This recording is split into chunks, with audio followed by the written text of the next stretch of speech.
Assalamualaikum warahmatullahi wabarakatuh. Perkenalkan, nama saya Dida Farida dengan 3 digit NIM terakhir 084, Teknologi Rekayasa Otomasi, tahun angkatan 2023. Jadi pada kesempatan kali ini, pada pertemuan 2, eh, atau tugas 2, Praktikum Sistem Pengendali Elektrik, kami membahas instalasi MATLAB dan dasar Simulink.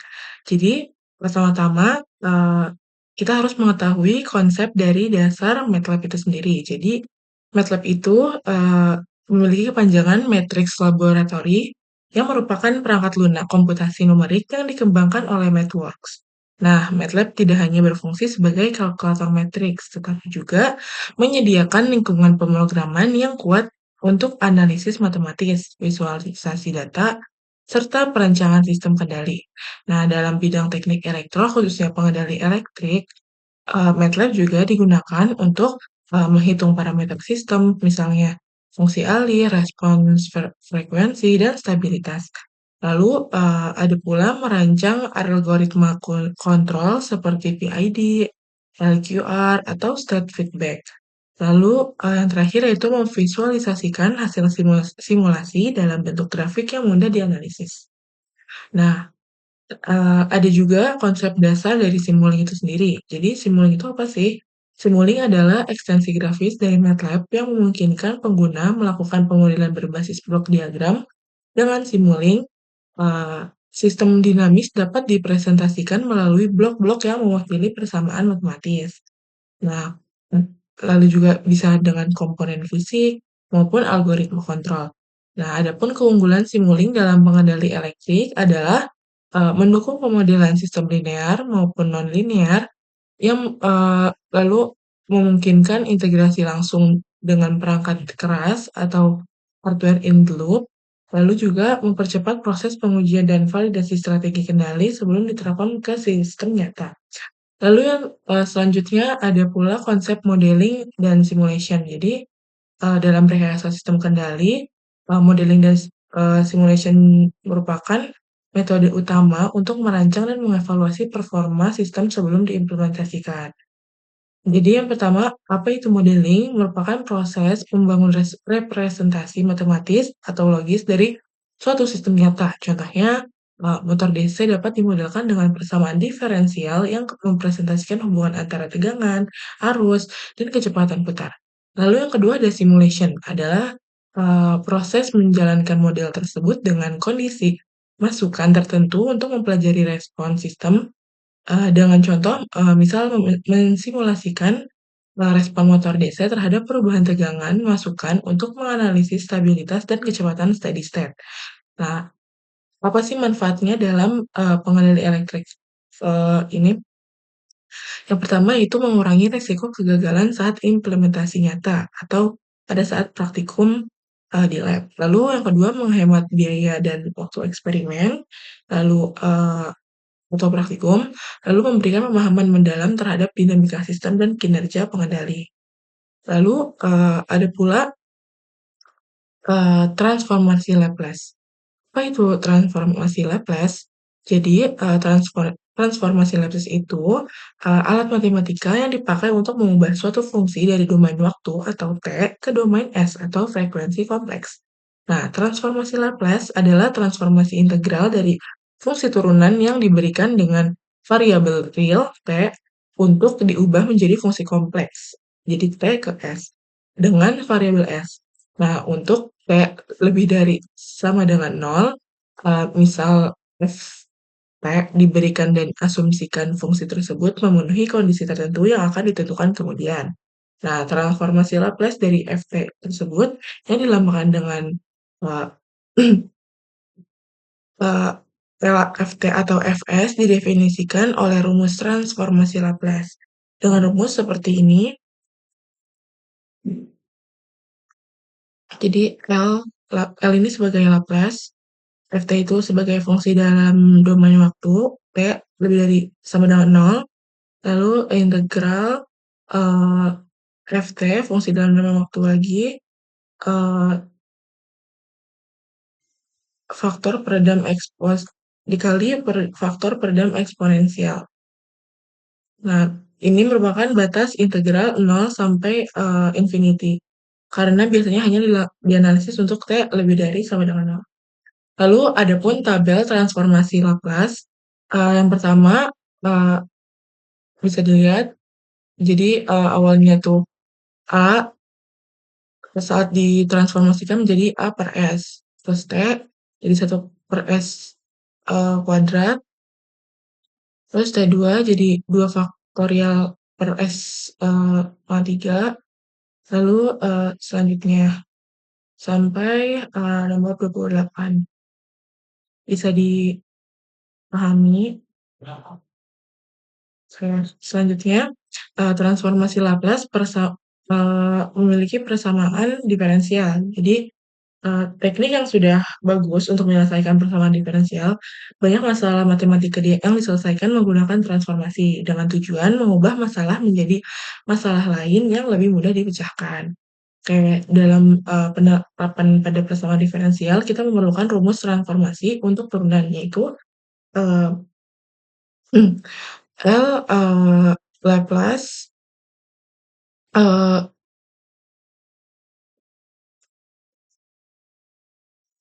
fungsi domain dalam waktu diinverskan, lalu terus dikali Fs dikurang F0. Lalu diturunkan lagi, ini turunan pertama, ini turunan kedua, lalu menghasilkan rumus seperti ini. Fungsi langkah sering disebut sebagai fungsi Heaviside dan didefinisikan sebagai berikut, yaitu UT sama dengan 0 jika IFT kurang dari C dan 1 jika IFT-nya lebih dari sama dengan C. Nah, fungsi langka dapat mengambil nilai 0 atau 1, di mana fungsi ini seperti saklar hidup dan mati. Jadi notasi yang mewakili fungsi Heaviside adalah UT atau UTC atau HTC. Lalu ada unilateral, itu di mana merupakan bentuk transformasi Laplace yang paling umum yang dipakai di bidang teknik, khususnya untuk analisis sistem dinamik, sinyal, dan kontrol. Nah, disebut unilateral atau satu sisi karena integralnya hanya dihitung mulai dari T sama dengan 0, T sama dengan 0, sampai hingga. Sehingga hanya berlaku untuk fungsi pada domain waktu non-negatif dengan definisi atau rumusnya sebagai berikut. Lalu bilateral. Apa itu bilateral?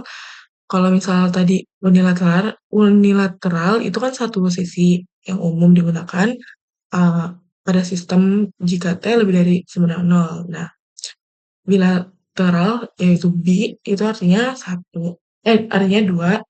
B itu artinya 2, yaitu 2 sisi. Pada transformasi bilateral, batas integrasi diperluas ke seluruh sumbu real, sehingga definisinya yang berbeda yaitu di bagian sini. Yang tadi itu 0 batas integralnya, kalau ini minus infinity. Nah, transformasi Laplace unilateral sebenarnya merupakan kasus khusus dari transformasi bilateral, yaitu ketika fungsi Ft dikalikan dengan fungsi langkah Heaviside atau Ut yang membatasi domain pada T lebih dari sama dengan 0. Untuk membedakan transformasi Laplace bilateral dapat dilambangkan dengan BFT itu bilateral, B ini sebagai bilateral. Oke, selanjutnya ada inverse. Jadi, transformasi inverse digunakan untuk mengembalikan fungsi dari domain Laplace atau Fs kembali ke domain waktu. Jadi dari Ft ke Fs itu transformasi Laplace. Nah, kalau mau dibalikin lagi itu kalau dari Fs ke Ft atau bisa disebut inverse. Nah, dengan definisi kayak gini. Jadi kalau inverse itu ada pangkat -1. Terus juga linearitas juga berlaku pada transformasi Laplace inverse, yaitu sebagai berikut. Dengan A itu adalah konstan dan B juga konstanta. Dengan arti jika suatu transformasi Fs dapat dipisahkan menjadi beberapa bagian yang lebih sederhana, maka inverse Laplace dapat dihitung masing-masing, kemudian digabungkan kembali dengan konstanta yang sesuai. Nah, definisi ada juga transfer function. di mana memiliki definisi sebagai rasio transformasi Laplace dari keluaran sistem terhadap masukan dengan asumsi kondisi awal adalah nol. Nah, fungsi transfer mempresentasikan hubungan antara sinyal keluaran sistem kontrol dan sinyal masukan untuk semua nilai masukan yang mungkin yang mungkin. Nah, diagram blok merupakan visualisasi sistem kontrol yang menggunakan blok untuk mempresentasikan fungsi transfer dan panah yang mempresentasikan berbagai sinyal masukan dan keluaran. Nah, setiap sistem kontrol memiliki masukan referensi seiring disebut eksitasi atau penyebab yang bekerja melalui fungsi transfer untuk menciptakan keluaran atau respons yang terkendali. Dengan demikian, hubungan sebab akibat antara kedua keluaran dan masukan saling terkait melalui fungsi transfer. Nah, dalam transformasi Laplace, jika masukan direpresentasikan oleh RS, dan keluaran direpresentasikan oleh CS, maka fungsi transfernya adalah GS sama dengan CS per RS, atau sama dengan CS sama dengan RS dikali GS. Artinya fungsi transfer sistem dikalikan dengan fungsi masukan dan akan menghasilkan fungsi keluaran sistem. Oke,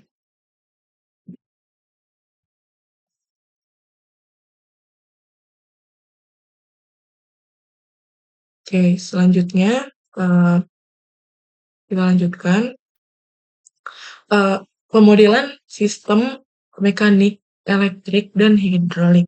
Yang pertama-tama dulu, kita akan membahas pemodelan sistem mekanik. Jadi, eh, model sistem mekanik ini sangat penting dalam teknik kendali atau kontrol, misalnya kendaraan, lengan robot, atau peluru kendali. Nah, adapun sistem mekanis yang terdapat menjadi dua kategori, yaitu sistem translasional dan juga sistem rotasional. Nah, sistem mekanis dapat murni translasional atau murni rotasional, namun juga bisa campuran, bisa hybrid. Nah, sistem mekanis translasional merupakan merupakan massa, pegas, dan peredam. Sedangkan input sistem mekanis translasional dapat berupa gaya F, ini gaya force, dan outputnya pergeseran, itu Y. Oke, jadi kita bahas dulu. Jadi kita punya dua, jadi punya tiga, jadi memiliki damper, spring, dan massa. Itu eh, di mana spring merupakan pegas menyimpan energi seperti pada gambar berikut. Nah, eh, untuk pegas linear, pergeseran Y sebanding dengan gaya F. Jadinya F sama dengan K dikali Y. Dengan K adalah konstanta pegas. Nah, saat pegas ditarik, maka akan menyimpan energi E menurut persamaan E sama dengan 0,5 kali K kali Y kuadrat. Oke. Lalu selanjutnya, energi ini akan dilepaskan saat pegas kembali ke bentuk awal. Nah, dalam aplikasi, pegas sering dirangkai paralel atau seri. Saat pegas dirangkai paralel, maka konstanta pegas totalnya adalah uh, K ekuivalen sama dengan K1, K2, K3 ditambah Kn. K sebanyak N. Lalu, jika seri, maka berubah menjadi 1/K ekuivalen sama dengan 1/K1 plus 1 K2. Sorry, ini ada kesalahan keturunan K2. Sampai 1/Kn. Oke, lalu yang kedua ada damper. Damper itu ini. Nah, damper atau peredam direpresentasikan oleh gerakan piston dalam medium pelumas pada sebuah silinder. Nah, gaya F yang membuat piston bergerak sebanding dengan kecepatan piston dan dinyatakan oleh persamaan F sama dengan B dy per dt. Nah, saat sebuah gaya dikenakan pada massa, hubungan antara gaya F dan percepatan dinyatakan dengan hukum kedua Newton, yaitu F sama dengan m kali A. Oleh karena percepatan adalah perubahan kecepatan dan kecepatan adalah perubahan jarak, maka F sama dengan m d kuadrat Y per dt kuadrat. Nah, energi yang tersimpan dalam massa saat massa tersebut bergerak disebut energi kinetik dan dinyatakan sebagai E sama dengan 1/2 M kali V kuadrat. Nah, ada juga contoh dari pemodelan sistem mekanis, yaitu di mana di sini terdapat suatu sistem mekanis yang tersusun dari pegas, peredam, dan massa. Nah, disuruh temukan model matematis dari sistem tersebut. Jadi, kan ini sistem jenis ini menggunakan hukum Newton kedua, maka eee, resultan gaya pada sistem tersebut adalah ada gaya F, I, dan ada gaya FK, gaya pegas FK, terus ada gaya redam FC, dan gaya timbul karena massa yaitu M. Di mana F dikurang FK dikurang FB sama dengan MA atau F kurang KY dikali CV sama dengan MA atau MA ditambah CV tambah KY sama dengan F. Dengan Y merupakan perpindahan massa, massa benda setiap K ini konstanta pegas, C konstanta redaman, dan V kecepatan massa pada setiap saat. Lalu selanjutnya ada pemodelan sistem elektrik, di mana pemodelan sistem elektrik merupakan alat yang penting untuk memahami, menganalisis, merancang, dan mengendalikan sistem kelistrikan secara lebih efektif. Nah, pemodelan ini penting dalam bidang teknik elektro, khususnya pada sistem tenaga listrik, kontrol, dan elektronika daya. Terdapat rangkaian RLC, seperti ini juga pada apa? eee Ada reference atau sumber, terus ada controller, input, di mana terdapat rangkaian, eee, lalu ada output-nya.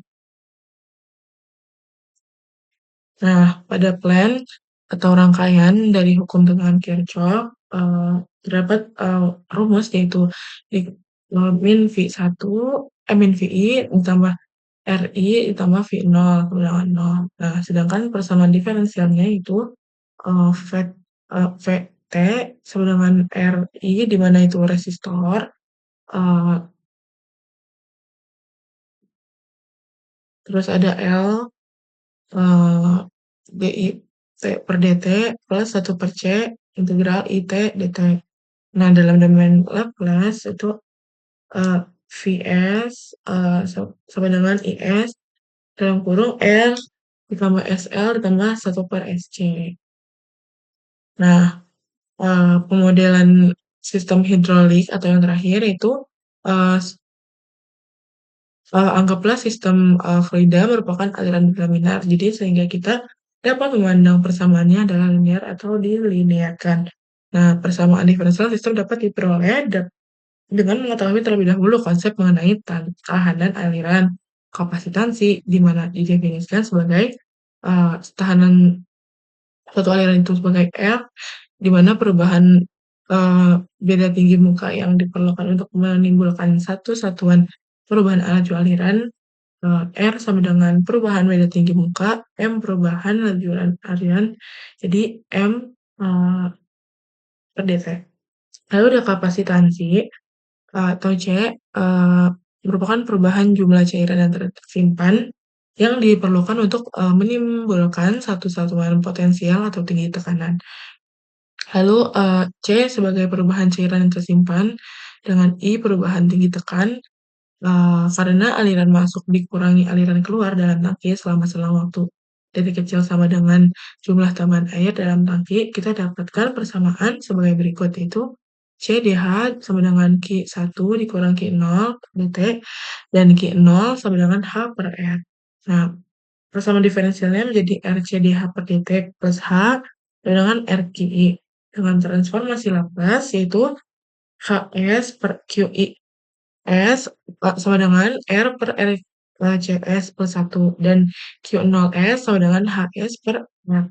Nah, di mana R adalah resistansi, eee, thermal tap, maka fungsi alih bisa dituliskan antara, aliran fluida keluar dan fluida masuk sebagai berikut, yaitu Q0S per QIS sama dengan 1/RCS plus 1.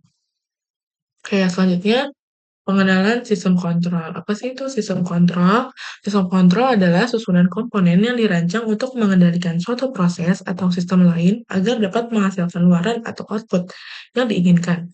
Nah, diagram blok adalah cara visual yang efektif untuk mempresentasikan sistem kontrol dengan menyederhanakan interaksi antar elemen dan alur kerjanya. Nah, ada dua jenis sistem kontrol yang umum, sistem loop terbuka atau open loop dan sistem loop tertutup, itu closed loop. Kita pertama ke loop terbuka. Apa sih itu open loop? Nah, dalam sistem loop terbuka ini, sinyal kendali yang dianggap masukan dikirim ke sistem sumber dan sistem merespon tanpa mempertimbangkan keluaran. Jadi kayak kita nggak punya feedback gitu. Jadi kekurangan sistem ini adalah tidak memantau perilaku sistem secara terus-menerus. Nah, jadi contohnya loop terbuka itu mesin cuci. Jadi operasi perendaman, pengeringan, pembilasan dilakukan tepat waktu. Oke, diagram bloknya seperti ini. Ada input, controller, control proses, lalu output. Lalu ada loop tertutup atau closed loop. Jadi dalam sistem kontrol loop tertutup, sensor digunakan untuk memberikan kinerja sistem dan kemudian menyesuaikan input kontrol. Nah, sistem ini disebut juga sistem kendali umpan balik atau feedback. Nah, dibandingkan dengan open loop, eh, si closed loop ini bisa terus memantau keluaran dan membuat beberapa perubahan berdasarkan perbedaan antara keluaran yang diinginkan dan keluaran aktual. Nah, contoh dari closed loop ini, misal pemanas termostat dengan mempertahankan dan mengontrol suhu. Adapun blok diagramnya yaitu ada input, lalu set point, lalu controller, sistem, output, dan ada sensor. Nanti dia balik lagi ke sini. Nah, oke, yang selanjutnya pembuatan model sistem source blocks. Jadi, uh, pertama-tama saya oke, selanjutnya kita masuk ke MATLAB-nya menggunakan MATLAB 2023A, lalu kita klik ke Simulink, lalu kita pilih blank model, klik create model, lalu tunggu dulu sebentar, agak lama. Nah, dia akan masuk ke Simulink-nya. Nah, kita maximize dulu. Nah, habis itu kita klik library browser. Nah, di sini banyak blok-blok dari Simulink itu sendiri.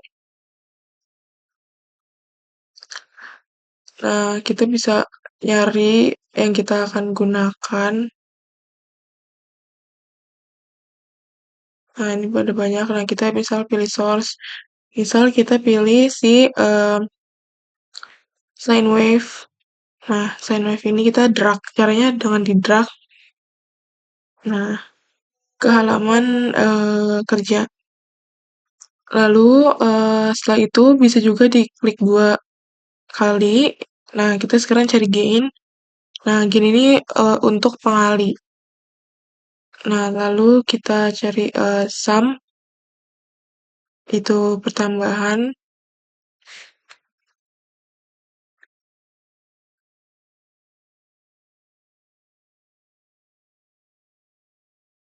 Nah, habis itu kita cari kontak.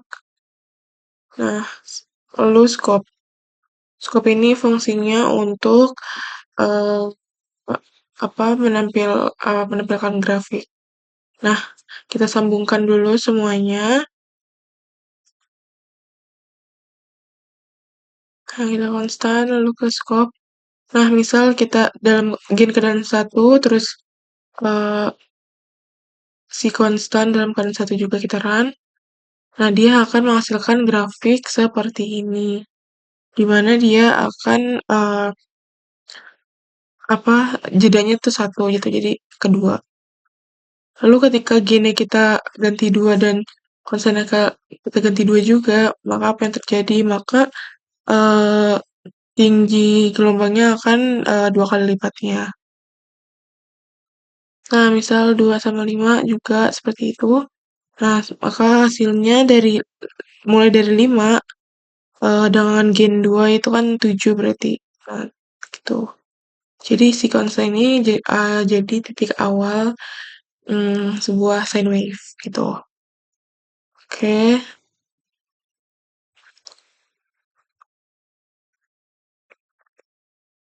oke, seperti ini bandingannya.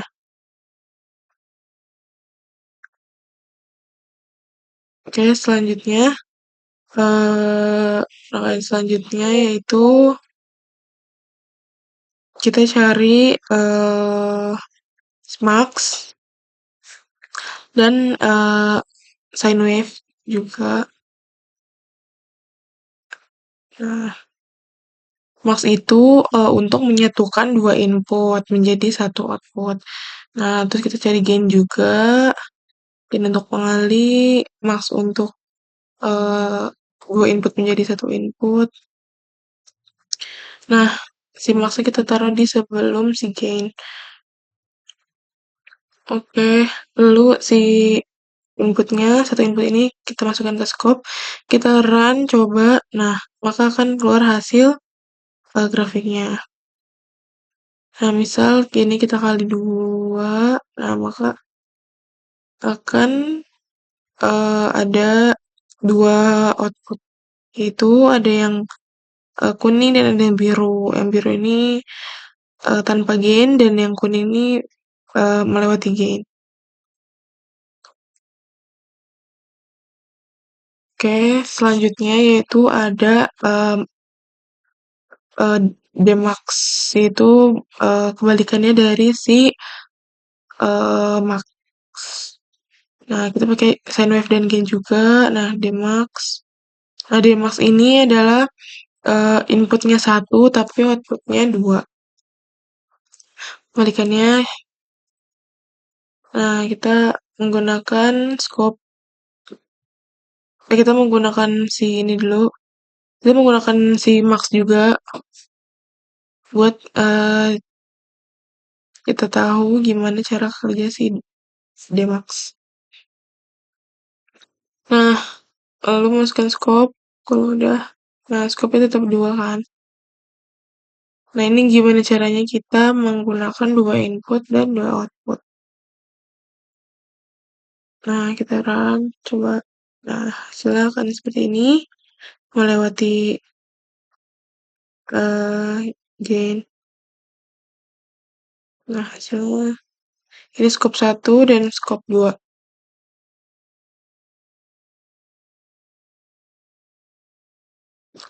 Oke, eh ini mereka perbandingannya. Oke, selanjutnya kita akan membuat eh, rangkaian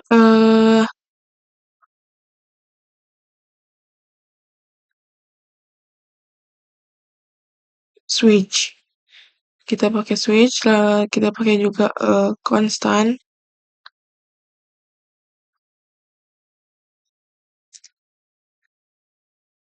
Di sini kita pakai 3 konstan ya.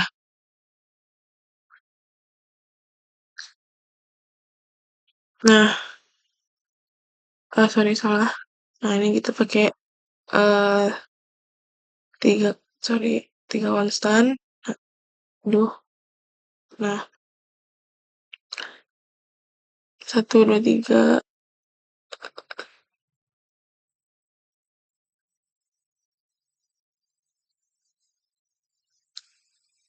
Nah, lalu kita pakainya itu display. Display itu gunanya untuk menghasilkan sebuah nilai, bukan grafik. Kayak misal kita konstannya di sini, yang tengah itu misal, sorry, ini ada salah. Aturan tuh yang tengah itu antara 0 dan 1. Nah, misal yang kita butuh yang atas, misal eh 5 dan yang bawah itu 10. Nah, jika keadaannya satu, yang tengah ini satu, maka dia akan menghasilkan 5.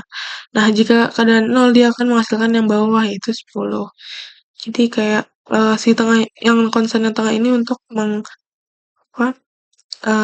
nge-switch gitu.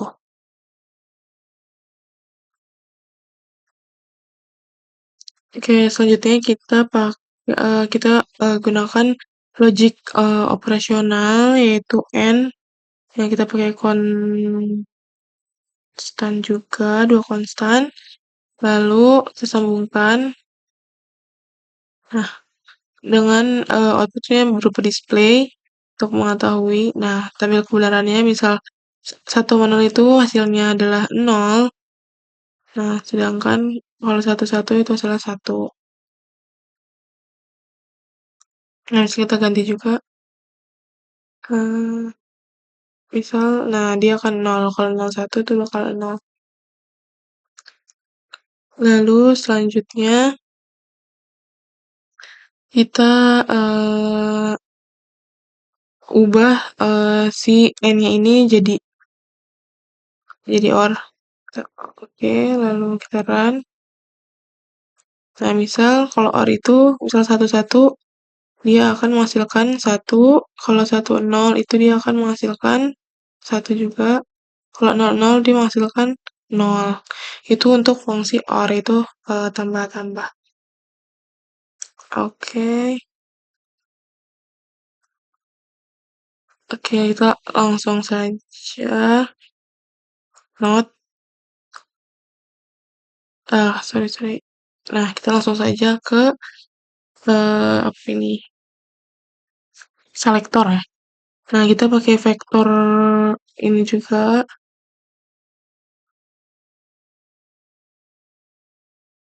Nah, ini pakai selektor. Nah, kita ganti si index optionnya jadi eh, port index vektor port. Nah, dia akan berubah. Lalu eh inputnya itu kita ubah dulu vektor 3. Nah, maka inputnya akan 3 juga. Nah, kita inputnya berupa konstan lagi-lagi.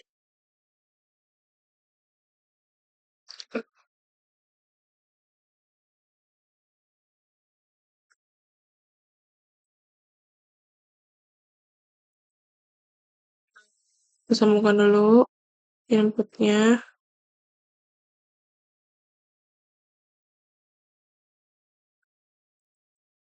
Nah,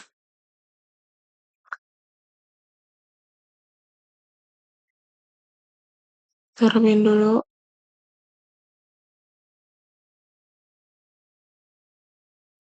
Nah, outputnya itu berupa display juga. Nah, misal kita kasih 5, kita 10 dan 1. Ada 15, sorry. Nah, misal kita 2 itu akan nilai angka 2, misal ketiga itu akan 15. Jadi selektor ini sesuai dengan urutan konstannya. Oke. Terima kasih. Sebelumnya mohon maaf bila banyak salah kata atau salah eh, pembelajaran. Eh, Wassalamualaikum warahmatullahi wabarakatuh.